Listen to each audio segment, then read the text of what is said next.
chucked your responsibilities, chucked your future, and attempted to chuck yourself away. Am I still right?" "Yes." "Good enough. And now we come to the interesting part of the story. 7 years of being a good little boy got you nothing but the promise of present and future frustration. 7 seconds of madness, of attempted self-destruction, brought you here. And as a reward for bucking the system itself has provided you with a life of luxury and leisure. Full permission to come and go as you please, live in spacious ease, indulge in the gratification of every appetite, free of responsibility or restraint. Is that true?" "I suppose so." "All right. Now let me ask you the question you asked me. What's it all about?" Ritchie put his hand on Harry's shoulder. "Tell me, Collins, why do you suppose you've received such treatment? As long as you stayed in line, nobody gave a damn for your comfort or welfare. Then, when you committed the cardinal sin of our present-day society, when you rebelled, everything was handed to you on a silver platter. Does that make sense?" "But it's therapy. Dr. Manshoff said—" "Look, Collins, millions of people flip every year. Millions more attempt suicide. How many of them end up in a place like this?" "They don't, though. That's just naturalist propaganda. Dr. Manshoff said—" "Dr. Manshoff said. I know what he said, all right, and you believed him because you wanted to believe him. You wanted the reassurance he could offer you, the feeling of being unique and important. So you didn't ask him any questions. You didn't ask any questions of yourself, such as why anybody would consider an insignificant little agency man without friends or family or connections worth the trouble of rehabilitating at all, let alone amidst such elaborate and expensive surroundings. Why, men like you are a dime a dozen these days. Vocational Apt can push a few buttons and come up with 500,000 replacements to take your job.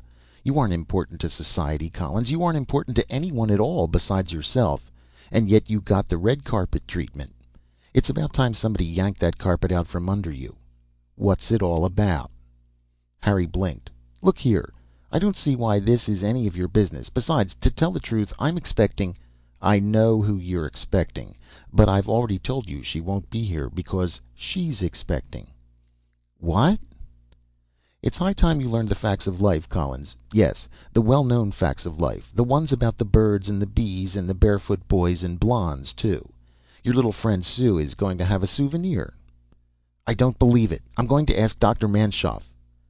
"Sure you are. You'll ask Manshoff and he'll deny it, and so you'll tell him about me. You'll say you met somebody in the woods today, either a lunatic or a naturalist spy who infiltrated here under false pretenses. And Manshoff will reassure you. He'll reassure you just long enough to get his hands on me.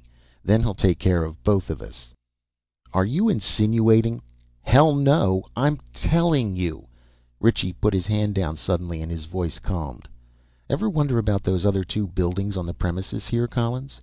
Well, I can tell you about one of them because that's where I work. You might call it an experimental laboratory if you like. Sometime later on I'll describe it to you. But right now it's the other building that's important. The building with the big chimney. That's a kind of incinerator, Collins. A place where the mistakes go up in smoke at night when there's nobody to see. A place where you and I will go up in smoke, if you're fool enough to tell Manshoff about this." "You're lying." "I wish to God I was, for both our sakes. But I can prove what I'm saying. You can prove it, for yourself." "How?" "Pretend this meeting never occurred. Pretend that you just spent the afternoon here waiting for a girl who never showed up. Then do exactly what you would do under those circumstances. Go in to see Dr. Manshoff and ask him where Sue is. Tell him you were worried because she'd promised to meet you and then didn't appear. I can tell you right now what he'll tell you. He'll say that Sue has been transferred to another treatment center, that she knew about it for several weeks but didn't want to upset you with the news of her departure. So she decided to just slip away. And Manshoff will tell you not to be unhappy. It just so happens that he knows of another nurse who has had her eye on you, a very pretty little brunette named Myrna. In fact, if you go down to the river tomorrow, you'll find her waiting for you there." "What if I refuse?" Ritchie shrugged. "Why should you refuse? It's all fun and games, isn't it? Up to now you haven't asked any questions about what was going on, and it would look very strange if you started at this late date. I strongly advise you to cooperate. If not, everything is likely to, quite literally, go up in smoke." Harry Collins frowned. "All right, suppose I do what you say, and Manshoff gives me the answers you predict. This still doesn't prove that he'd been lying or that you're telling me the truth." "Wouldn't it indicate as much, though?" Perhaps, but on the other hand, it could merely mean that you know Sue has been transferred and that Dr. Manshoff intends to turn me over to a substitute. It doesn't necessarily imply anything sinister. In other words, you're insisting on a clincher, is that it? Yes. All right. Ritchie sighed heavily. You asked for it. He reached into the left-hand upper pocket of the gray uniform and brought out a small, stiff square of glossy paper. What's that? Harry asked. He reached for the paper, but Ritchie drew his hand back. Look at it over my shoulder, he said. I don't want any fingerprints. Hell of a risky business just smuggling it out of the files. No telling how well they check up on this material. Harry circled behind the smaller man. He squinted down. Hard to read. Sure. It's a photostat. I made it myself this morning. That's my department. Read carefully now. You'll see it's a transcript of the lab report. Susan Pulver. That's her name, isn't it? After due examination and upon completion of preliminary tests, hereby found to be in the 2nd month of pregnancy. Putative father, Harry Collins. That's you. See your name? And here's the rest of the record. Yes, let me see it. What's all this about inoculation series, and who is this Dr. Leffingwell? Harry bent closer, but Ritchie closed his hand around the photostat and pocketed it again. Never mind that now. I'll tell you later. The important thing is, do you believe me? I believe Sue is pregnant, yes. That's enough. Enough for you to do what I've asked you to do. Go to Manshoff and make inquiries. See what he tells you. Don't make a scene, and for God's sake, don't mention my name. Just confirm my story for yourself. Then I'll give you further details. But when will I see you? Tomorrow afternoon, if you like. Right here. You said he'd be sending another girl. Ritchie nodded. So I did, and so he'll say. I suggest you beg to be excused for the moment. Tell him it will take a while for you to get over the shock of losing Sue this way. I won't be lying, Harry murmured. I know, and I'm sorry. Believe me, I am. Ritchie sighed again. But you'll just have to trust me from now on. Trust you? When you haven't even explained what this is all about? You've had your shock therapy for today. Come back for another treatment tomorrow. And then Ritchie was gone, the gray uniform melting away into the gray shadows of the shrubbery above the bank. A short time later, Harry made his own way back to the center in the gathering twilight. The dusk was gray, too. Everything seemed gray now. So was Harry Collins's face when he emerged from his interview with Dr. Manshoff that evening. And it was still pallid the next afternoon when he came down to the river bank and waited for Ritchie to reappear. The little man emerged from the bushes. He stared at Harry's drawn countenance and nodded slowly. I was right, eh? He muttered.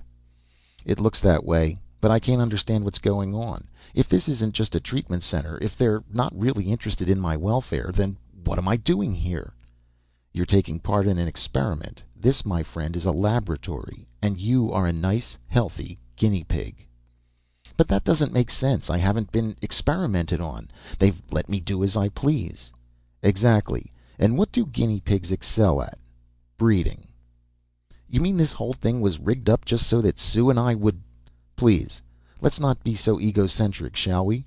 After all, you're not the only male patient in this place. There are a dozen others wandering around loose. Some of them have their favorite caves. Others have discovered little bypaths. But all of them seem to have located ideal trysting places. Whereupon, of course, the volunteer nurses have located them. Are you telling me the same situation exists with each of the others? Isn't it fairly obvious? You've shown no inclination to become friendly with the rest of the patients here, and none of them have made any overtures to you. That's because everyone has his own little secret, his own private arrangement, and so all of you go around fooling everybody else, and all of you are being fooled. I'll give credit to Manshoff and his staff on that point. He certainly mastered the principles of practical psychology. But you talked about breeding. With our present overpopulation problem, why in the world do they deliberately encourage the birth of more children? Very well put.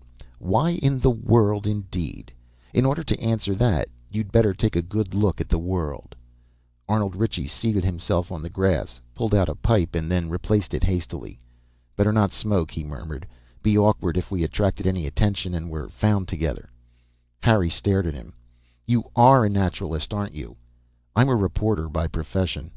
Which network? No network. News zines. There are still a few in print, you know. I know, but I can't afford them. There aren't many left who can, or who even feel the need of reading them. Nevertheless, mavericks like myself